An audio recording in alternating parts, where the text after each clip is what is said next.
Welcome back to another episode of Let's Play 1001 Games. I'm your host, Gaming Jay, and today we are checking out Super Sprint on arcade and eventually NES. As you can see here, Super Sprint is a top-down Formula One arcade racer. Back in the arcade, it actually had a big old racing wheel that you could spin around, and try as I may, I was unable to properly set up a racing wheel at home. I'll talk about that as we get into it, but I'm actually playing this one with an Xbox 360 controller. Not my first choice. I tried, I really did, but it turns out it's more complicated than it seems to get a racing wheel working with some of these older games. Again, I'll get into that in a bit. But this game is basically like a predecessor to Off-Road or RC Pro-Am, if you're familiar with those games. I was a huge fan of Off-Road back in the day. Both on NES and in the arcades. It was one of those games I could slam a quarter in and just play for like 40 minutes if I got into a groove. So I'm actually looking forward to playing this one. I have practiced it a fair amount before starting this video because it is really hard. So without further ado, let's go ahead and hop in here. There are all these difficult tracks we can check out. Let's actually start off with something more interesting than the default track. Let's go with this one that has a jump, because I think that's kind of interesting. So we are the blue car, and pretty much off we go to the races here. Oh God, I'm turned around already. Now, thankfully, on the first lap here, the computer really takes it easy on you. Like they really take it easy on you. Like, you can look at this. The computer's like they're barely trying. They're like racing in first gear. It's kind of interesting because like it sort of feels like the developers intentionally made the computer like really just so easy that everyone's gonna pass their first race. But watch, as soon as we pass this first race on the second race, the computers get a little more aggressive. Oh, we didn't even make the jump. I wasn't going fast enough. That's hilarious. There we go. So I'm dying on the first, even with like minimal competition, I'm dying here. Actually, I also, not only is the computer really easy on the first level and then they get harder, but I actually flipped the dip switch on this game, which I don't normally do, to turn the difficulty down because I found it was so brutal after the first race. And we'll see here, the computers are actually not really doing too well.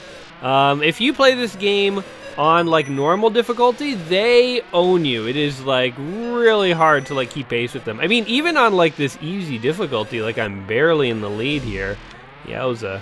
I feel like I'm actually playing better for you guys right now than I did in all my test runs, so this is awesome. You got to pick up those wrenches. So if you get enough wrenches, you can actually upgrade your car.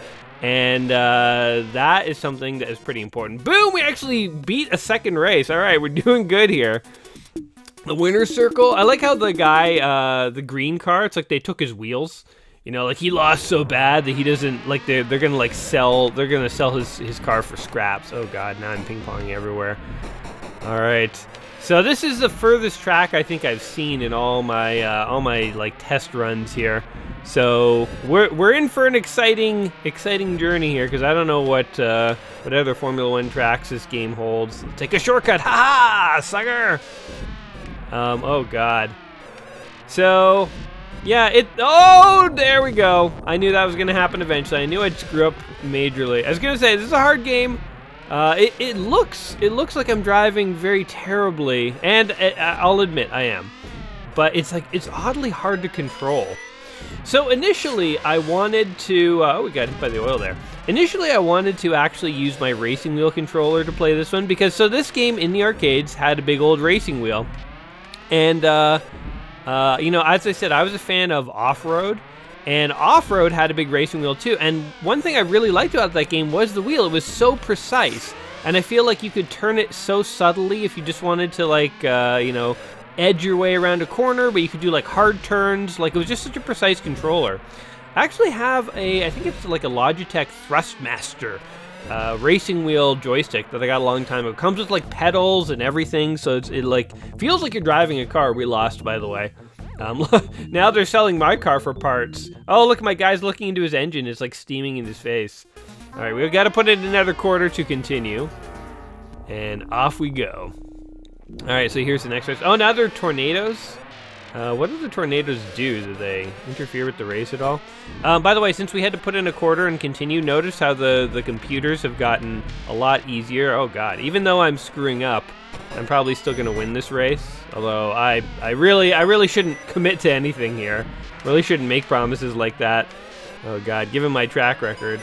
Okay, we are slowly catching up to the first place guy. There we go. We stole the first place. Oh, and we need that golden wrench. 3 golden wrenches and you get an upgrade. I don't know if it counts the other 2 because I had to continue. I don't know if you lose your wrenches when you upgrade. But anyway, yes, I have a Thrustmaster racing wheel. I found, you know what, it's like I was all excited back when I got the racing wheel because I was like, finally I can play arcade racing games the way they were meant to be played. Honestly, that Thrustmaster is a big letdown for this sole reason. If you go and you play these old racing arcade games in an arcade, the wheel just kind of spins. It doesn't have any, ooh, look, now we can upgrade. Increase my score, who cares about that? Give me, oh God. How about more acceleration? Yeah, sure. You forced my hand. Oh look, and now we're like racing on the very first track. Oh God, I hit a tornado. Presumably, this is like a very simple track. This should give me an advantage against the computer. Yes, yes, oh look at this. Oh, that traction is paying off. Oh yeah, like icing my way around the track. Oh God, hit a tornado. It's okay, we definitely got to get that wrench. The wrench is the key to victory because like we just got to get a better and better car. I think that's the only way I'm actually going to survive in this game. But anyway, in the arcades, the racing wheel will just sort of spin around. The Thrustmaster has like some kind of giant spring in it, so if you let go of the wheel, it like spins right back to like the center. Like it spins really aggressively. I know normal car wheels, if you let go of the wheel, they will sort of gradually spin back towards their center. They'll recenter themselves. But this is like, it feels like there's an elastic band that's like heavily tensioned in the wheel, and it just pulls it back. And I know that pretty much every single home arcade racing wheel joystick that you can get does this. And it's bizarre to me because like no arcade games that I can think of, racing ones, really did that. At least like the old, like the off-road and the you know, super sprints here and stuff like that. Oh God, we're gonna lose this match too. Oh, we just blew up. Icing on the cake. Icing on the cake. I'm pretty sure our racer died on the field and now it's his brother, Joey, who's taken over the reins. So anyway, the Thrustmaster does not really work well for this one because it constantly wants to like snap you back. And so I was looking into like other alternatives. I have Atari paddles, you know, and I thought, oh, maybe like an Atari paddle that's kind of like a racing wheel. Maybe that would work well for this game. Nope. It's really hard to describe, but the game is really hard to control with a paddle. I thought I have a PS1, what is it, an Ultra Racer joystick. And that one is also sort of designed for racing games, but it has a similar problem with the Thrustmaster where it sort of snaps back, so that didn't work. I have a, what the heck is it called? It's a Namco, oh God, I'm blanking on the name. Hold on, it'll come to me, a Namco, well, it's a Namco racing wheel. This is what it looks like. I tried that one. Actually, that controller is really neat. The sort of, it has a racing wheel in the middle that you can control with your thumb, or you can like turn it like a dial, and it doesn't snap back at all, which is exactly what I want in a racing wheel, but I tried it, it really didn't work for this. Oddly enough, you know what actually did work fairly well for this? Was a mouse. I was trying my mouse, and oddly enough, it worked reasonably well, but it did not work as well as an Xbox 360 controller. You know, I tried my 360 controller. I thought this works pretty well. And then I thought, hey, you know, I have a Steam controller, and the Steam controller has sort of a very sensitive touch area that works like a mouse. And I thought, oh, maybe that'll work. Foolish, silly me. Why would I imagine that Steam would design something that would actually work with anything not built by Steam? If you want to get a Steam controller working with MAME, good luck to you. Good luck. It is like unbelievably difficult to get it working. All I want is the wrench. I've lost this race. I just want the wrench. So anyway, long story short, my only real option here was to play this with an Xbox 360 controller. And honestly, like, it works great. So, like, kudos to Microsoft for designing a controller that actually works well with the PC. Oh my god, he's sawing pieces of his engine off. We're literally selling parts of our car. I love it. I love it. So, yes, you know, I'm all about the authenticity, or at least I try to be as often as I can. You know, like, I've often said that the controller that you use to play a game really is part of the game. And so, like, again, I'm playing this with an Xbox controller, and it's fine. I mean, I definitely need some practice, and I could be doing better, but, like, it controls very well. But I don't feel like I'm really playing Super Sprint, if you know what I mean. Like, I would honestly... I just want this wrench. I would honestly, like, rather, if I could have gotten, like, a big arcade cabinet and, like, be spinning the wheel and stuff, not only do I think that I would be controlling the game better than I am right now, not that I'm setting the bar particularly high right now, but not only do I think I'd be playing the game better, but I think it would sort of be more enjoyable. It would feel more like it was supposed to, so, yeah, I'm a little bummed that I couldn't get that working, but, man, I tried every controller I have that I thought would reasonably work, you know, and none did. None did. So, anyway. We're kind of reaching a point in the game where, like, every time we put in a quarter and the AI gets put on easy mode, we beat them, and then we immediately lose the next race. Like, I don't know, maybe I'm talking too much, or maybe I'm just that bad at this game, or I don't know. Also, interestingly, I feel like, have we seen all the races? Oh my god, we could actually place. I'll take it! Yes, we weren't last! I'll take it! What were we, third? Yeah, we didn't lose. Oh no, we were second? How did that work? I don't think the computer counted us correctly. Anyway, back to our very familiar screen here. Okay, I think we need traction. I want to get... I want to accelerate quickly, and I want to have all the traction. Oh, God. Oh, God. Oh, God. They're pushing me. They're pushing me into the wall. Jeez. Oh, this is so bad. You know, I wonder if Super Sprint here takes place in the same universe as Paperboy, because it's got, like, the tornadoes and stuff. I mean, I guess actually that's the only obstacle. Paperboy was like death itself was chasing you, and people would be like breakdancing in the street, and they'd try and like attack you and stuff. This is only a one occasional errant tornado. Oh god. But yes, this does seem like a very precarious racetrack situation here. I mean, we got jumps and stuff. I've never seen an actual Formula One go over jumps or anything. Boom, we got a wrench. We got a wrench. I think what I'd like to do here... Oh, God. It's okay, we're still going to win. The AI is so bad that we're still going to win. I think what I'd like to do here is let's get one more upgrade. That'll be our goal. And then after that... Oh, God, I went the wrong way on the track. Oh, it doesn't get much worse than that. Can't believe I'm still winning. The AI really gives it to you. Really lets you have the first race. Oh my god, I'm so bad. All these upgrades, by the way, do not help me at all. Just ping-ponging off the walls one after the other. Jeez. Okay, so here's my hope. I'm playing this game not with the desired controller. You know, it was never meant to be played with an Xbox 360 controller. But my hope is that when we go to the NES version, we'll be playing with an NES controller, which it was meant to be played with, and so maybe my true skill will emerge there.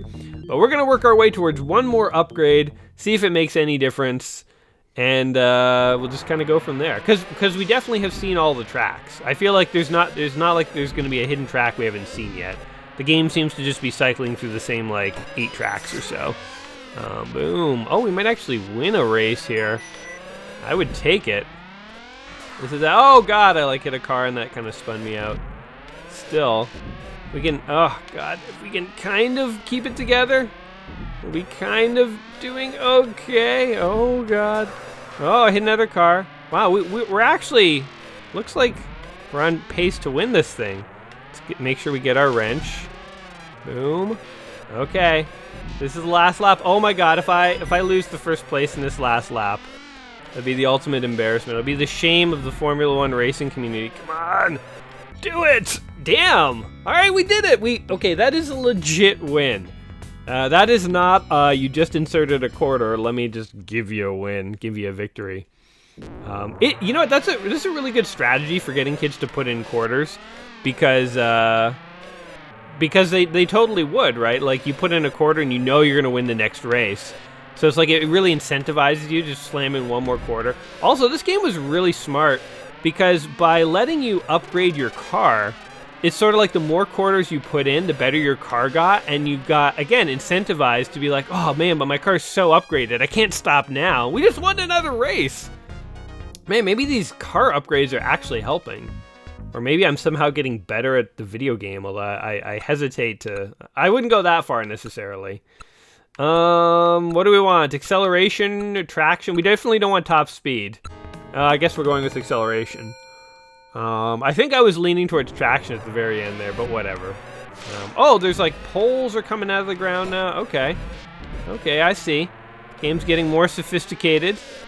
I wonder, it makes me wonder like what the really advanced obstacles would be. Oh god, okay, we've definitely lost this. I think this is our last foray, guys, in the arcade mode. Ah, forget about the wrench. We just need to survive. We just need to like catch up somehow in place. Oh god. See, like one wrong turn can really screw you over. Oh jeez.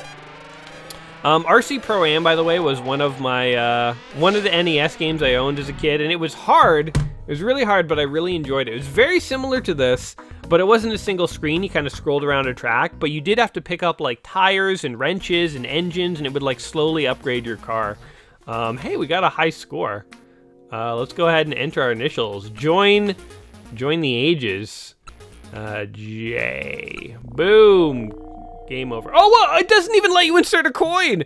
Oh my god. Okay, I guess you get to a point where they're like, no amount of money will let you go on. You're done. We just got kicked out of the Formula One circuit. All right, well, you know what? That's good, because we were thinking of quitting anyway.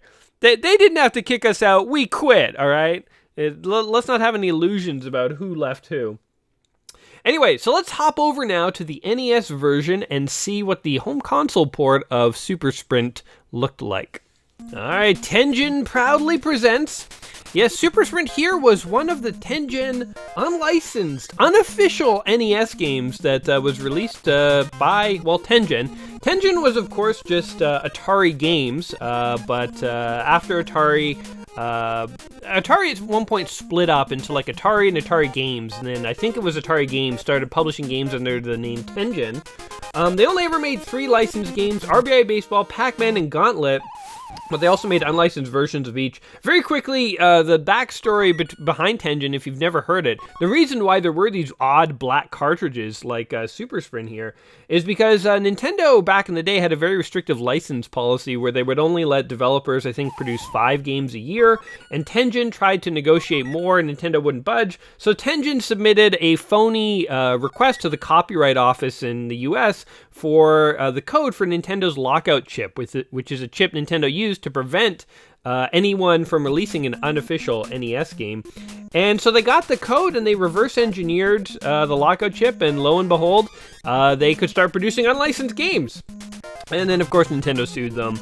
And Nintendo also sued them because they released an unlicensed version of Tetris, which Nintendo had the rights to. And long story short, Tengen lost, so they had to recall all sorts of games and stuff. But you know what? In the broader sense, I think Tengen actually won. Tengen actually won because, the results of their litigation against Nintendo, one of the results was that it was ruled that reverse engineering was protected, and that basically opened up the floodgates for people to reverse engineer consoles and for hobbyists and modders and later on, preservationists to like save old technology. And also, the fact that Nintendo had to go through all this litigation and came under scrutiny for its policies of how many games developers could actually produce kind of actually led them to change their policies and lighten their grasp a bit. It was good for Nintendo to have that policy because after the video game crash of '83, we won, by the way. Oh, and our guy like looks at the screen and gives a thumbs up. That's awesome. Tengen Vision. It was actually, people are sort of down on Nintendo sometimes. We get to upgrade already? Sweet. Oh, yeah. But, after the video game crash of 83, it was like very, Nintendo had to do something to control quality. One of the reasons that the first Atari system failed is there was too much like shovelware, basically. Like every company was just producing titles. There was like dog food companies were literally making video games. Like I'm not joking, like a dog food company made an Atari game. And there was just so much junk and garbage out there that like people lost faith in Atari games, like for every good Atari game you can find, you can probably find like 1,000 crappy ones.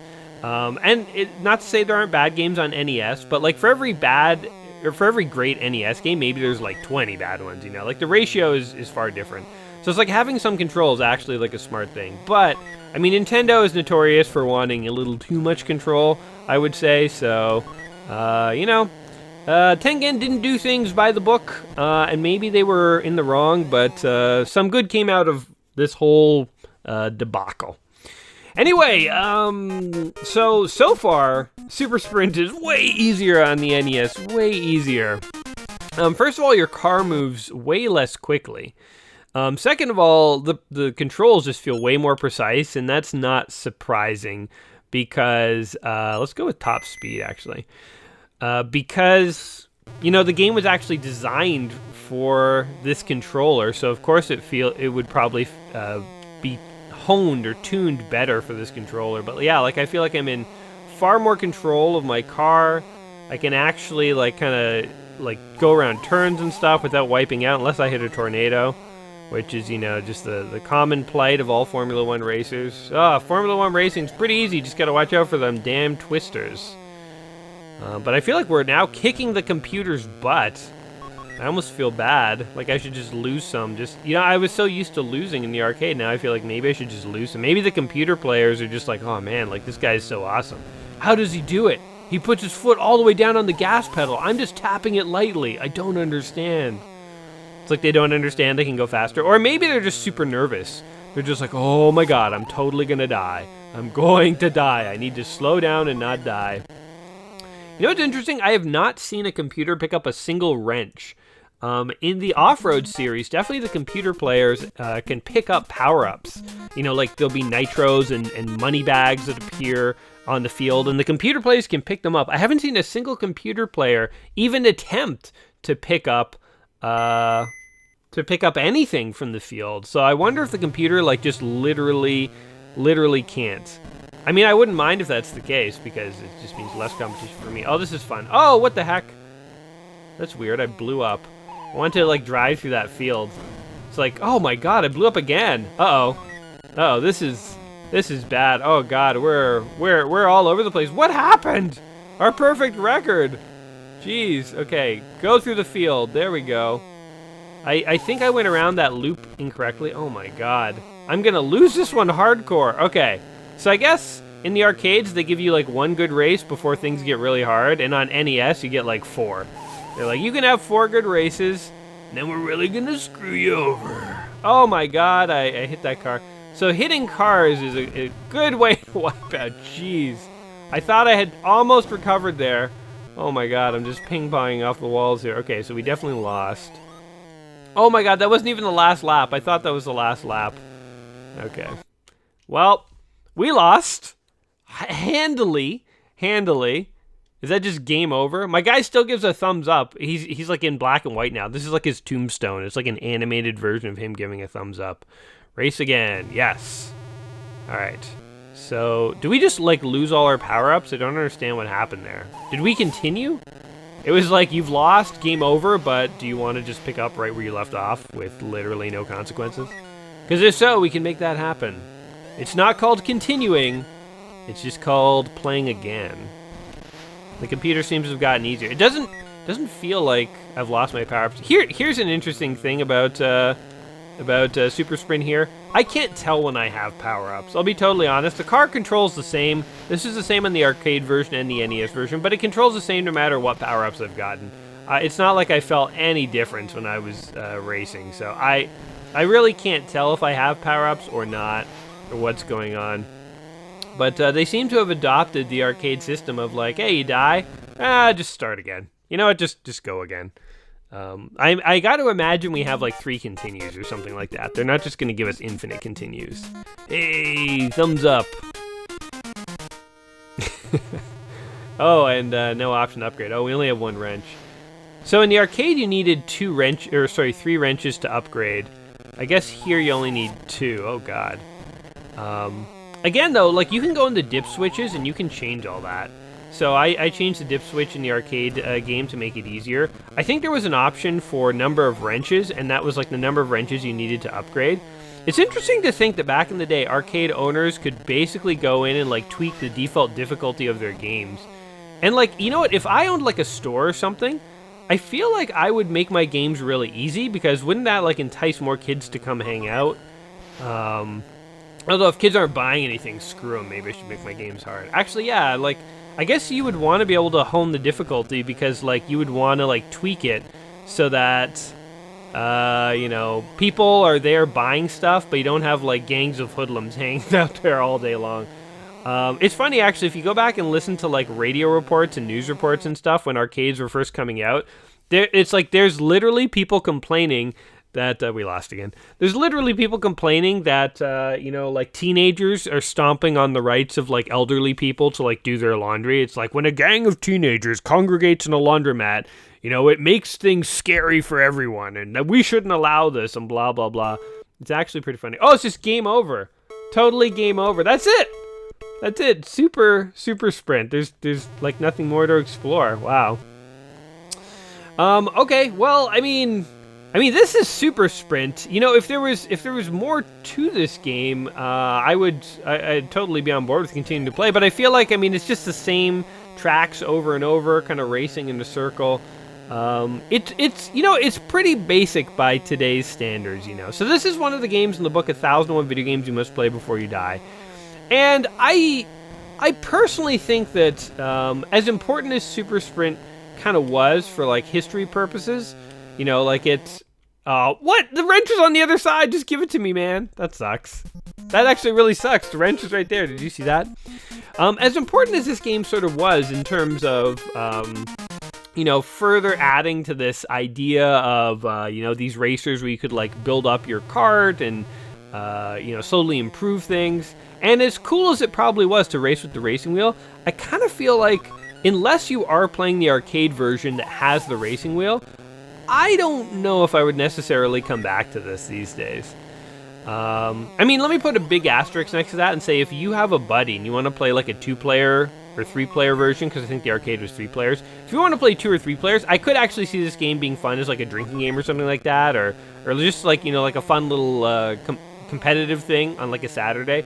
Like I think these little games, honestly, they're kind of, they get kind of bland playing against the computer. You know, after you've played for like 10 or 15 minutes, you're like, all right, I get it. But playing against a friend, things could get kind of competitive, and you could get into like intricacies of like, oh man, like when do you break, and like how do you, oh my, man, who won that photo finish? Was that me? That totally was me. Yes, that's awesome. That, I've never seen a finish that close in all my years. In all my many 30-minute experience, lifetime experience of playing Super Sprint. Oops, I just accidentally upgraded top speed. Oh well, whatever. So yeah, I think this isn't necessarily a game I would say that most people must play before they die. But at the same time, I kind of recognize, you know, the historical importance for it. But I don't know. What do you guys think? Is Super Sprint, you like an underrated gem? Is it a game that you played a lot as a kid? If you did play it, did you play the arcade version or the NES? I mean, it also had ports on the, you know, Commodore 64 and ZX Spectrum and stuff. And yeah, and if you had on NES, I guess you had the Tengen version, which is kind of cool. I think those Tengen games, by the way, they're really neat. Historically, because like they actually, you know, have become like this weird collector thing, because it's like this whole brand of unlicensed NES games. And actually, one last funny thing about Tengen is like, did you guys know like Tengen made games for like Sega Genesis and Master System, TurboGrafx 16, and they were, you know, that their brand was totally fine on those systems. So it's like Tengen is like this weird marked brand on NES because Nintendo fought them and they did the stuff with the lockup chip and, you know, kind of, I mean, it was fraud. It was fraud. They broke some laws with Nintendo, but with other game companies, it's like they were cool, man. They were cool. It's kind of like how Nintendo fought against the Game Genie. Tried to ban it, but like Sega like made it an official product. Oh my god, that white guy just stole a wrench. So the computers will take your wrench, that bastard. Anyway, we should wrap this up. So yeah, what do you guys think of Super Sprint? Let me know in the comments down below. And guys, this is our 399th game that we have tried out of the book, 1001 Video Games You Must Play Before You Die. This is the last of the 300s. This is it. We are on to year 5? We're starting year 5. Well, technically, year 5 starts on episode 401, but, 400 is close enough. I mean, we're out of the 300s. It's crazy how far we have come. There's still a lot of games to play, but I think we've been having fun along the way, and so I hope you guys agree, If you have had any fond memories over the last, like 300-400 videos, I would actually love to hear about that in the comments down below, too, though. So, what do you think of Super Sprint, and do you have any fond memories of the last 4 years? My god, time flies. The last 4 years of playing these random old games. Anyway, until we meet again, I'm just going to be ping-ponging my way across 8-bit Nintendo racetracks. And you guys all take care of yourselves, and we will see you in year 5. All right, until next time, folks, peace.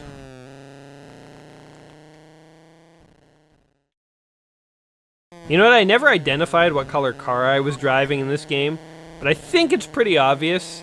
Just look for the one that's kind of ricocheting off walls back and forth. Occasionally winning a race, but many times just sort of, oh god, what happened there? Did I win? Oh, I think I totally lost. What happened there? I just drove off the court. Yeah, I think it was pretty obvious which car I was in that scenario.